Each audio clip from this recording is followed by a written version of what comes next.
imvugo z'abahanga, ibitekerezo by'abashishoza. Menya umugani nk'uyu mu makuru yacu. Yaruhiye gatsi.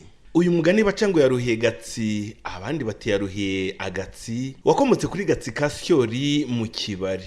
Syori yari amaze kugwa mu ishyamba rya Nyagahanga mu Buyaga, dore ko yari yidegembiyagamo wenyine mu muhigo, babimuhana akigira simba ikozwa. Ubwo yari arimo ahiga rero, yagize atya yikanga umuturumbuko w'urukwavu, agira ubwoba bw'uri wenyine mu ishyamba, arashiguka yishita ku icumu rye riramucurangura. Ubwo gatsi yari amaze kuba umusore ndetse amaze no gushakirwa. Nuko Syori amaze gupfa, umukambwe we yimura umukazana we n'abana kugira ngo abiyegereze, abavanaho bari batuye ku ishyamba abajyana ku cyuru, ariko gatsi batabyishimiye kuko bamukuye ku ishyamba kandi yarahugijwe n'inyama z'umuhigo. Bataramara kabiri gatsi abwira nyina ati mawe rero, ibi byo kubaho tutarya inyama tugafata ukwezi tugasingira ukundi ndabirambiwe. Nyina amubwira ati mwana wanjye, dore so yasize inka nyinshi zirimo ibimasa n'amagumba, tujye tubaga akamasa tukarye, naho kujya mu ishyamba ndabikubujije, ejo utazavaho umera nka so. Buracya babaga ikimasa, barateka bararya, ariko gatsi ntibyamunogera, akomeza kugononwa ati ubundi twaryaga inyama z'inyamaswa iteka, bigatuma inka za data zororoka, none se ubu ko tuzahutsemo rubanda na sogokuru ntibazatugaya. Nyina amubwira ati so yasize amatungo menshi, inka n'ihene,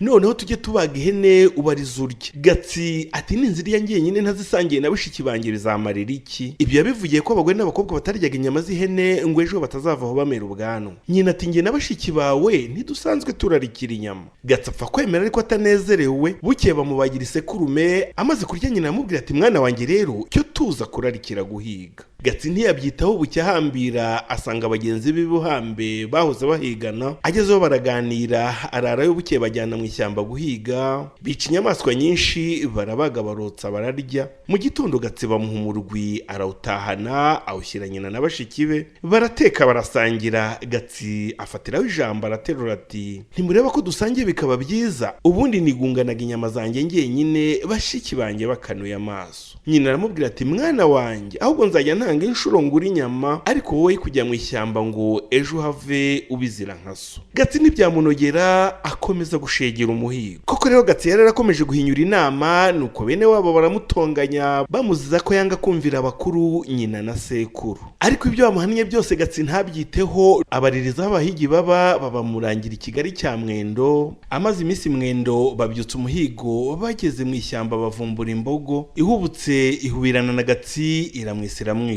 Inkuru igera iwabo ku cyuru, sekuru nawe barahurura, bahambana Gatsi umukoroza mwinshi. Bimaze kugenda gutyo, umugani wa mamara mu Rwanda, hagira uruhira umuntu bikamupfubira bitewe nuko aruhira ikinani, bati yaruhiye Gatsi. Kuruhira Gatsi ni ukuruhira ikinani cyangwa kuruhira ubusa.